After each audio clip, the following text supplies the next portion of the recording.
നമസ്കാരം ഈസി അക്കൗണ്ട്സിലേക്ക് സ്വാഗതം. ബികോം സെക്കൻഡ് സെമസ്റ്ററിലെ ബിസിനസ് റെഗുലേറ്ററി ഫ്രെയിംവർക്ക് എന്ന സബ്ജക്റ്റാണ് എടുക്കുന്നത്. അതിൽ നമ്മൾ ഫ്രീ കൺസെൻറ്റ് എന്ന് പറഞ്ഞ ചാപ്റ്ററാണ് എടുത്തുകൊണ്ടിരുന്നത്. അതിലെ രണ്ടാമത്തെ ഒരു ടേം ആയിട്ടുള്ള അൺഡ്യൂ ഇൻഫ്ലുവൻസിനെ പറ്റിയിട്ടുള്ള ക്ലാസ്സാണ് ഇന്നെടുക്കുന്നത്. അപ്പോൾ ആദ്യം തന്നെ നമ്മൾ മനസ്സിലാക്കേണ്ടത്, അപ്പോൾ ഇതും നമ്മൾ ഒരാളുടെ കോൺട്രാക്റ്റിൽ ഏർപ്പെടാനായിട്ടുള്ള ഒരാളുടെ സമ്മതം നമ്മൾ ഒരു ഇൻഫ്ലുവൻസിലൂടെ അയാളെ സ്വാധീനിക്കുന്നതിലൂടെയാണ്, എന്തെങ്കിലും ഉദ്ദേശത്തോടെ സ്വാധീനിക്കുന്നതിലൂടെ അയാളുടെ സമ്മതം നേടിയെടുക്കുന്നതിനാണ് നമ്മൾ അൺഡ്യൂ ഇൻഫ്ലുവൻസ് എന്ന് പറയുന്നത്. അതായത് നമ്മൾ അയാളെ ഒരു കോൺട്രാക്റ്റിൽ ഏർപ്പെടുത്താൻ വേണ്ടി നമ്മൾ പ്രേരിപ്പിക്കുകയാണ്. അയാളുടെ സമ്മതം, അയാളുടെ പൂർണ്ണ സമ്മതം ഇല്ലാതെ നമ്മൾ പ്രേരിപ്പിച്ചിട്ട് അയാളെ ഒരു കോൺട്രാക്റ്റിൽ എൻ്റർ ചെയ്യിപ്പിക്കുകയാണ്.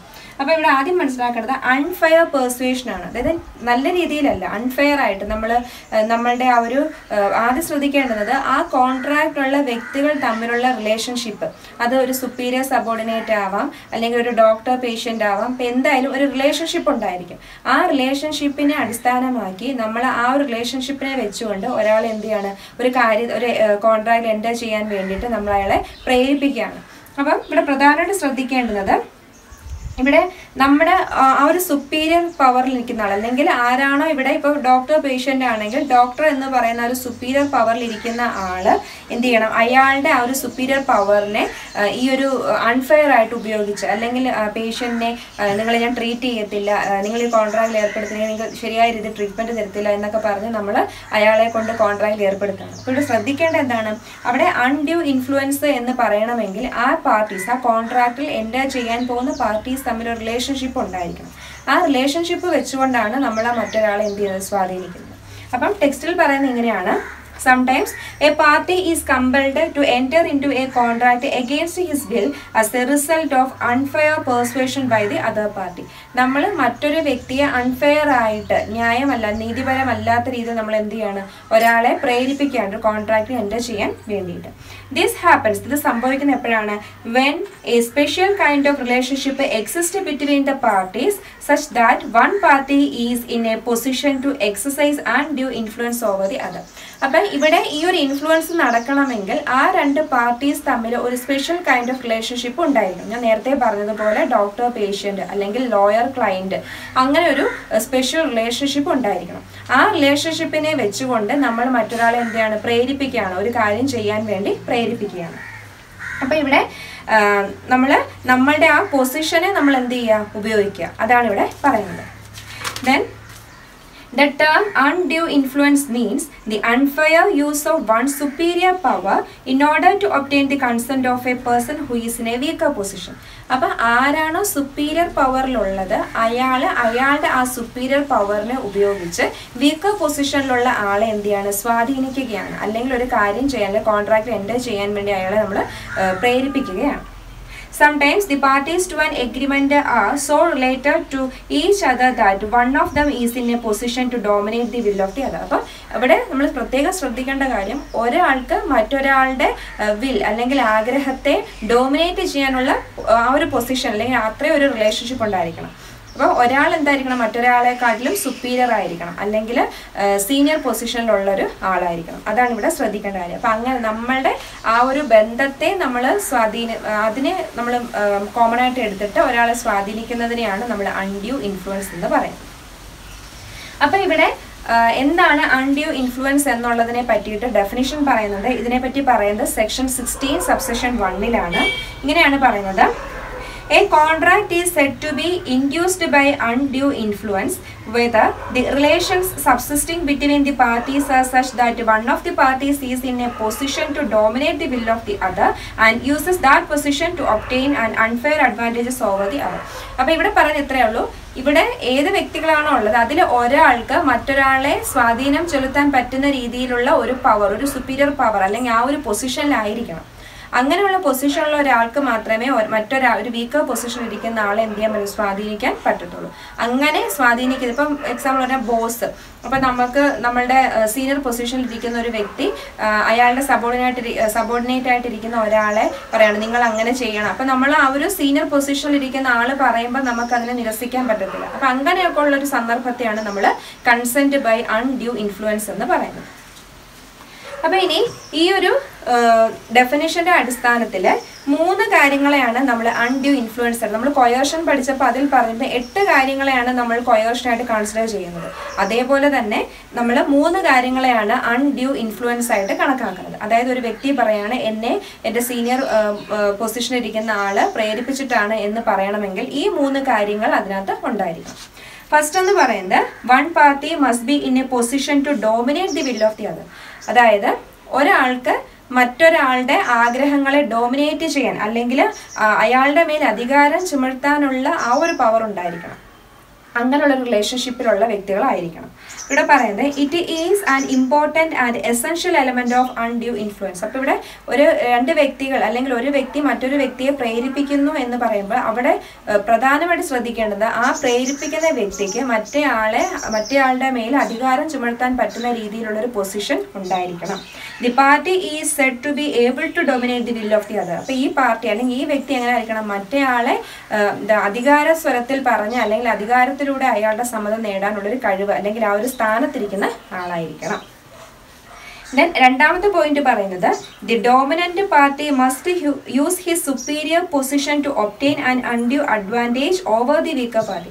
അപ്പം അയാളുടെ പൊസിഷൻ എന്താണോ ആ പൊസിഷൻ ഉപയോഗിച്ച് വേണം മറ്റേയാളെ എന്ത് ചെയ്യാൻ, അയാളുടെ ആഗ്രഹത്തെ നമ്മൾ അല്ലെങ്കിൽ അയാളെ പ്രേരിപ്പിക്കാൻ. അതാണ് രണ്ടാമത്തെ പോയിന്റ് പറയുന്നത്. ഡോമിനന്റ് പാർട്ടി അതായത് ആരാണോ അധികാരത്തിലിരിക്കുന്നത് ആ വ്യക്തി അയാളുടെ ആ ഒരു സുപ്പീരിയർ പൊസിഷൻ ഉപയോഗിച്ചിട്ട് വേണം മറ്റേയാളെ എന്ത് ചെയ്യാൻ, ഈ ഒരു കോൺട്രാക്ട് എൻ്റർ ചെയ്യുന്നതിന് വേണ്ടി പ്രേരിപ്പിക്കേണ്ടത്. ഇങ്ങനെയാണ് പറയുന്നത്.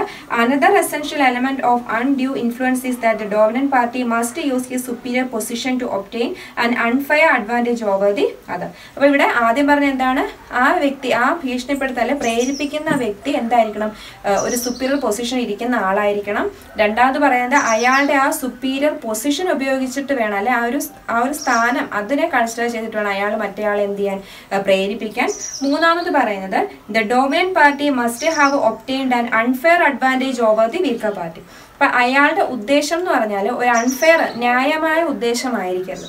ഇപ്പോൾ ഒരു സീനിയർ പൊസിഷനിൽ ഇരിക്കുന്ന ആള് അയാളുടെ സബോർഡിനേറ്റിനോട് അവിടെ ഓഫീസിൽ എന്തെങ്കിലും ഒരു ന്യായമായ കാര്യം ചെയ്യാൻ പറഞ്ഞാൽ അതൊരിക്കലും നമ്മൾ അൺഡ്യൂ ഇൻഫ്ലുവൻസ് ആയിട്ട് പറയാൻ സാധിക്കില്ല. കാരണം അത് ന്യായമായ കാര്യമാണ്. നേരെ മറിച്ച് ചെയ്യാത്ത ഒരു കാര്യം നമ്മൾ നമ്മളുടെ പവർ ഉപയോഗിച്ചിട്ട് മറ്റേടത്ത് പറയാം നിങ്ങൾ അത് ചെയ്തേ പറ്റുന്ന അയാളെ നിർബന്ധിക്കുകയാണെങ്കിൽ അതിനെ നമുക്ക് എന്താ പറയാം, അൺഡ്യൂ ഇൻഫ്ലുവൻസ് എന്ന് പറയാം. അപ്പോൾ മൂന്നാമത്തെ പോയിന്റ് പറയുന്നത് ഇങ്ങനെയാണ്. In case the dominant party uses his superior position and obtains an unfair advantage over the weaker party the undue influence is said to be employed. അപ്പോൾ ഇവിടെ നമ്മൾ പറയുന്നത് സുപ്പീരിയർ പൊസിഷൻ ഇരിക്കുന്ന ആളുടെ ഉദ്ദേശം എന്തായിരിക്കണം, ന്യായമായിരിക്കരുത്, അൺഫെയർ അഡ്വാൻറ്റേജ് ആയിരിക്കണം.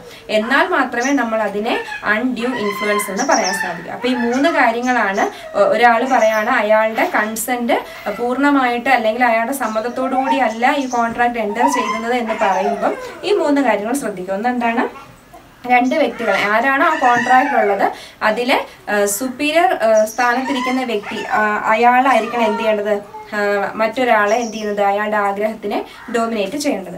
രണ്ടാമത് പറയുന്നത് ഇവിടെ ഉപയോഗിക്കേണ്ടത് സുപ്പീരിയർ പൊസിഷൻ, ആ ഒരു സ്ഥാനത്തെ അല്ലെ ആ റിലേഷൻഷിപ്പിനെ അടിസ്ഥാനമാക്കിയായിരിക്കണം ഒരാളെ പ്രേരിപ്പിക്കേണ്ടത്. മൂന്നാമത് പറഞ്ഞ എങ്ങനെയാണ്, ഡോമിനന്റ് പാർട്ടിയുടെ ഉദ്ദേശം എന്തായിരിക്കണം, അൺഫെയർ അഡ്വാൻറ്റേജസ് ആയിരിക്കണം. ഈ 3 കാര്യങ്ങൾ ഉൾപ്പെടുവാണെങ്കിൽ നമുക്ക് അതിനെ എന്തെന്ന് പറയാം, അൺഡ്യൂ ഇൻഫ്ലുവൻസ് എന്ന് പറയാം. ഇനി അടുത്തതായിട്ട് പറയാൻ പോകുന്നത് ഏതൊക്കെ റിലേഷൻഷിപ്പ് വെച്ചിട്ടാണ് ഒരാൾക്ക് മറ്റൊരാളെ അൺഡ്യൂ ഇൻഫ്ലുവൻസ് ചെയ്യാൻ പറ്റുന്നത് അല്ലെങ്കിൽ തെറ്റായ രീതിയിൽ അയാളുടെ സ്ഥാനം വെച്ചിട്ട് മറ്റൊരാളെ പ്രേരിപ്പിക്കാൻ പറ്റുന്ന ഏതെല്ലാം റിലേഷൻഷിപ്പിലാണെന്നാണ് നമ്മൾ പറയാൻ പോകുന്നത്. First advocate and client.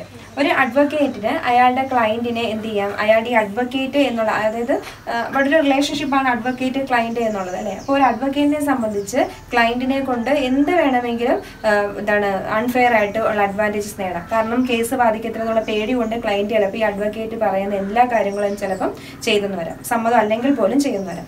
അപ്പം ഇങ്ങനെയുള്ള അഡ്വക്കേറ്റ് ക്ലയൻറ്റ് എന്ന് പറയുന്ന ആ ഒരു റിലേഷൻഷിപ്പ് വെച്ചിട്ട് എന്ത് ചെയ്യുന്നു, ഇവിടെ അഡ്വക്കേറ്റ് ക്ലയൻറ്റിനെ എന്ത് ചെയ്യുന്നു, ഇൻഫ്ലുവൻസ് ചെയ്യുന്നു. അതേപോലെ തന്നെയാണ് ഡോക്ടർ പേഷ്യന്റ്. ഇവിടെ ഈ പറയുന്ന പോലെ പേഷ്യന്റ് ഡോക്ടർ തന്നെ ചികിത്സിക്കത്തില്ലയോ എന്നുള്ള പേടി കൊണ്ട് ചിലപ്പോൾ ഡോക്ടർ പറയുന്ന എന്ത് അൺഫെയർ ആയിട്ടുള്ള എന്ത് കാര്യവും ചിലപ്പോൾ പേഷ്യന്റ് കേട്ടെന്ന് വരും. അപ്പൊ ആ റിലേഷൻഷിപ്പ് എന്ത് തന്നെയാണ്, ഒരു അൺഡ്യൂ ഇൻഫ്ലുവൻസ് നടക്കാവുന്ന ഒരു റിലേഷൻഷിപ്പ്. അതുപോലെ റിലീജിയസ് ഗുരു ആൻഡ് ഡിസിപ്ലിൻ, എന്താണ് ഗുരു ശിഷ്യ ബന്ധം. അതുപോലെ തന്നെ പേരൻസ് ചൈൽഡ്, ചില കുട്ടികൾ പേരൻസിനെ പേടിച്ചിട്ട് എന്ത് ചെയ്യും, അവർ പറയുന്ന കാര്യങ്ങൾ ചെയ്യും. അതേപോലെ guardian and ward, trustee and beneficiary, fiance and fiancee, master and servant, then income tax officer and assessee. ഇവരെല്ലാം തന്നെ ഈ പറയുന്ന റിലേഷൻഷിപ്പിലുള്ളവർക്കെല്ലാം തന്നെ സ്വന്തം സുപ്പീരിയർ പൊസിഷൻ ഉപയോഗിച്ച് സ്വന്തം ക്ലയന്റിനെ എന്ത് ചെയ്യാൻ സാധിക്കും, ഒരു തെറ്റായ കാര്യം ചെയ്യാൻ പ്രേരിപ്പിക്കാനുള്ള ആ ഒരു പ്രേരണയുണ്ട്. അതാണ് ഈ പറയുന്നത്. എന്നാൽ 3 വിഭാഗത്തിൽപ്പെട്ട ആൾക്കാർ പിന്നെ ചെയ്യുന്ന കാര്യത്തിൽ നമുക്ക് അൺഡ്യൂ ഇൻഫ്ലുവൻസ് ആയിട്ട് കണക്കാക്കാൻ പറ്റത്തില്ല. അത് ആരൊക്കെയാണെന്ന് നോക്കാം. First one, land Lord and tenant. അപ്പം എൻ്റെ പേരിലുള്ളൊരു വസ്തു ഞാൻ വാടകയ്ക്ക് ഒരാൾക്ക് കൊടുക്കാണെന്നിരിക്കട്ടെ. അപ്പം ആ വാടകയ്ക്ക് താമസിക്കുന്ന ആൾ, അയാളാണ് നമ്മൾ ടെനന്റ് എന്ന് പറയുന്നത്. അപ്പം അയാൾ ഒരു പക്ഷേ കറക്റ്റ് സമയത്ത് വാടക തന്നില്ലെങ്കിലോ അല്ലെങ്കിൽ ആ ഒരു കാലാവധി കഴിഞ്ഞിട്ട് ആ വീട്ടിൽ നിന്ന് മാറിയില്ലെങ്കിലൊക്കെ ചിലപ്പോൾ ലാൻഡ് ലോർഡിന് അയാളെ എന്ത് ചെയ്യാം, ആദ്യം പറഞ്ഞിട്ട് കേട്ടില്ലെങ്കിൽ ചെറിയ രീതിയിലൊക്കെ ഭീഷണിപ്പെടുത്താവുന്നതാണ്. അപ്പം അതിനെ നമുക്കൊരിക്കലും ഒരു അൺഡ്യൂ ഇൻഫ്ലുവൻസ് എന്ന് പറയാൻ പറ്റില്ല. അപ്പം ഒരു ലാൻഡ് ലോർഡും ടെനന്റും തമ്മിൽ ഉണ്ടാവുന്ന റിലേഷൻഷിപ്പിൽ ഉണ്ടാവുന്ന കാര്യങ്ങളെ നമുക്ക് അൺഡ്യൂ ഇൻഫ്ലുവൻസ് എന്ന് പറയാൻ പറ്റില്ല. അതേപോലെ ഒന്നാണ് ക്രെഡിറ്റർ ഡെപ്റ്റർ, അല്ലെ? ഒരാൾ പൈസ വേറൊരാൾക്ക് കടം കൊടുത്തു, അപ്പം ആ പറഞ്ഞ സമയത്ത് തിരിച്ചു തന്നില്ല എന്നുണ്ടെങ്കിൽ ചിലപ്പോൾ ക്രെഡിറ്റർ ഡെപ്റ്ററിനെ എന്ത് ചെയ്യും, എന്തെങ്കിലും തരത്തിൽ ഭീഷണിപ്പെടുത്താറുണ്ട്. അതുപോലെ തന്നെ മറ്റൊരു റിലേഷൻഷിപ്പാണ് ഹസ്ബൻഡ് ആൻഡ് വൈഫ്. ഒരു ഹസ്ബൻഡ് വൈഫിനെ ഒന്ന് വഴക്കു പറയുകയോ അല്ല അടിക്കുകയോ ചെയ്തു എന്ന് കരുതി അതൊരു അൺഡ്യൂ ഇൻഫ്ലുവൻസ്, അല്ലെങ്കിൽ ഹസ്ബൻഡ് വൈഫിനെ കൊണ്ട് എന്തെങ്കിലും ഒരു കാര്യം ചെയ്യിപ്പിച്ചു എന്ന് കരുതി അതൊക്കെ ഒരു അൺഡ്യൂ ഇൻഫ്ലുവൻസ് ആണ് നമുക്ക് പറയാൻ സാധിക്കുന്നത്. അപ്പം ഈ 3 റിലേഷൻഷിപ്പിലുള്ളവർ ചെയ്യുന്ന കാര്യങ്ങളെ മറ്റൊരാളെ കൊണ്ട് എന്തെങ്കിലും ഒരു കാര്യം ചെയ്യിപ്പിച്ചാൽ അതിനെ നമ്മൾ ഒരിക്കലും അൺഡ്യൂ ഇൻഫ്ലുവൻസ് എന്ന് പറയാൻ സാധിക്കില്ല. ഇതൊഴിച്ച് ബാക്കിയുള്ള 9 റിലേഷൻഷിപ്പുകളെ അവർ പറയുന്ന കാര്യങ്ങളെ നമുക്ക് എന്തെന്ന് പറയാം, അൺഡ്യൂ ഇൻഫ്ലുവൻസ് എന്ന് പറയാം. ഇനി അടുത്തത് പറയാൻ പോകുന്നത് എഫക്റ്റ് ആണ്. അപ്പൊ നമുക്കറിയാം അൺഡ്യൂ ഇൻഫ്ലുവൻസ് കാരണം ഉണ്ടാവുന്ന ഒരു കോൺട്രാക്ട്, അതിന്റെ എഫക്റ്റ് എന്ത് തന്നെ ആയിരിക്കും, വോയിഡബിൾ ആയിരിക്കും. നമുക്കറിയാം അൺഡ്യൂ ഇൻഫ്ലുവൻസിലൂടെ ഒരാളുടെ കൺസെന്റ് നേടുക എന്ന് പറഞ്ഞാൽ അതൊരിക്കലും ഫ്രീ കൺസെന്റ് അല്ല. ഫ്രീ കൺസെന്റ് ഇല്ലാത്ത കോൺട്രാക്റ്റുകൾ എപ്പോഴും എന്തായിരിക്കും, വോയിഡബിൾ ആണ്. അപ്പൊ ഇവിടെ തന്നെയാണ് പറയുന്നത്, effect of undue influence is that it makes the contract voidable at the option of the party whose consent is obtained by undue influence. ആരുടെ സമ്മതമാണോ, അയാളുടെ ഇഷ്ടമല്ലാതെ നമ്മൾ ഒരാളെ സ്വാധീനിച്ചിട്ട് അയാളുടെ സമ്മതം നേടിയെടുക്കുന്നത്, ആ വ്യക്തിയെ സംബന്ധിച്ചിടത്തോളം ആ കോൺട്രാക്ട് എന്തായിരിക്കും, വോയിഡബിൾ ആയിരിക്കും. Such a party can put an end to the contract. നേരത്തെ നമ്മൾ കോയേഷനിൽ പറഞ്ഞതുപോലെ ഈ വ്യക്തിയെ സംബന്ധിച്ച് ആ കോൺട്രാക്ട് അവിടെ വെച്ച് സ്റ്റോപ്പ് ചെയ്യാം, അത് കണ്ടിന്യൂ ചെയ്യണമെന്ന് യാതൊരു നിർബന്ധവും ഇല്ല.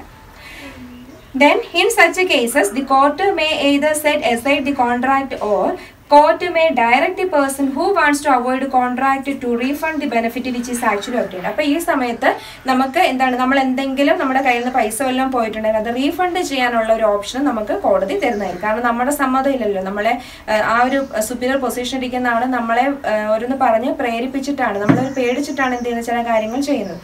അപ്പം അങ്ങനെ വരുന്ന സമയത്ത് അഥവാ നമ്മുടെ കയ്യിൽ നിന്ന് എന്തെങ്കിലും ഫണ്ടൊക്കെ പോയിട്ടുണ്ടെന്നുണ്ടെങ്കിൽ ആ ഫണ്ട് നമുക്ക് റീഫണ്ട് ചെയ്യാനും സാധിക്കും. അതാണ് എഫക്റ്റ് ഓഫ് അൺഡ്യൂ ഇൻഫ്ലുവൻസ്. അപ്പോൾ എപ്പോഴും ഓർക്കുക, നമ്മളൊരാളെ നമ്മളുടെ സ്ഥാനം അല്ലെങ്കിൽ ആ റിലേഷൻഷിപ്പിനെ കയ്യിലെടുത്ത് അത് വെച്ചിട്ട് ഒരാളെ നമ്മളൊരു കോൺട്രാക്ട് ഏർപ്പെടുത്താൻ നിർബന്ധിക്കുകയാണെങ്കിൽ അതുവഴിയുള്ള കോൺട്രാക്ട് എന്ത് തന്നെ ആയിരിക്കും, വോയിഡബിൾ കോൺട്രാക്റ്റ് ആണ്.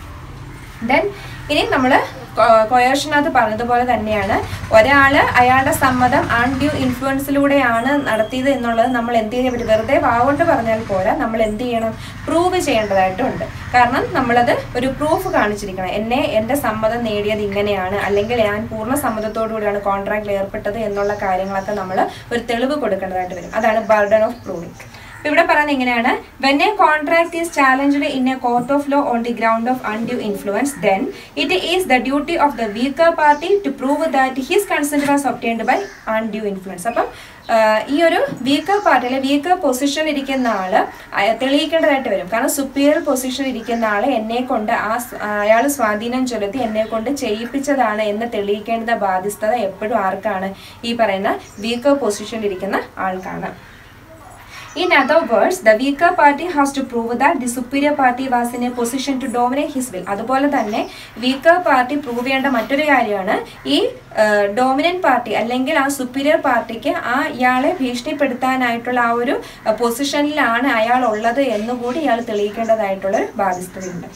In those cases where there is presumption of undue influence that presume that the consent of the party is obtained by undue influence, the burden of proving undue influence is shifted from the weaker party to the stronger party. In other words, it is then the stronger party to prove that the consent of the weaker party was freely given and the consent is not obtained by any undue influence. അപ്പോൾ ഇവിടെ weaker party തെളിയിച്ചില്ലെന്നുണ്ടെങ്കിൽ മറ്റേ stronger party അല്ലെങ്കിൽ superior പൊസിഷനിൽ ഇരിക്കുന്ന ആള് തെളിയിക്കേണ്ടതായിട്ട് വരും. കാരണം ഈ വീക്കർ പൊസിഷനിൽ ഇരിക്കുന്ന ആള് അയാളുടെ സമ്മതത്തോടു കൂടിയാണ് ഈ കോൺട്രാക്റ്റിൽ ഏർപ്പെട്ടത്, ഞാൻ എൻ്റെ പൊസിഷൻ ഉപയോഗിച്ച് അയാളെ ഭീഷണിപ്പെടുത്തിയിട്ടൊന്നുമില്ല എന്നുള്ള കാര്യം ഈ ഒരു സുപ്പീരിയർ പൊസിഷനിൽ ഇരിക്കുന്ന ആള് അല്ലെങ്കിൽ തെളിയിക്കണം. ഒന്നുകിൽ വീക്കർ പാർട്ടി അയാളുടെ സമ്മതം പൂർണ്ണമായിട്ടും നേടിയതാണ്, അയാൾ ഇൻഫ്ലുവൻസ് ചെയ്തതല്ല എന്ന് സമ്മതിക്കണം. അതല്ലെന്നുണ്ടെങ്കിൽ സുപ്പീരിയർ പൊസിഷനിൽ ഇരിക്കുന്ന ആള് എന്ത് ചെയ്യണം, മറ്റേ ആളെ ഞാൻ ഭീഷണിപ്പെടുത്തിയിട്ടില്ല എന്നുള്ള കാര്യം പ്രൂവ് ചെയ്യണം. എങ്ങനെയായാലും രണ്ടുപേരിൽ ആരെങ്കിലും ഒരാൾ എന്ത് ചെയ്തേ പറ്റത്തുള്ളൂ, ഇത് തെളിയിച്ചേ പറ്റത്തുള്ളൂ. അതാണ് ബർഡൻ ഓഫ് പ്രൂവിംഗ് കൊണ്ട് ഉദ്ദേശിക്കുന്നത്. അപ്പം കൊയേർഷനിലായാലും അൺഡ്യൂ ഇൻഫ്ലുവൻസിൽ രണ്ട് കാര്യത്തിലായാലും നമ്മൾ തെളിയിക്കേണ്ടത് ബർഡൻ ഓഫ് പ്രൂവിംഗ് വളരെ ഇമ്പോർട്ടൻ്റ് ആയിട്ടുള്ളൊരു ഫാക്ടറാണ്.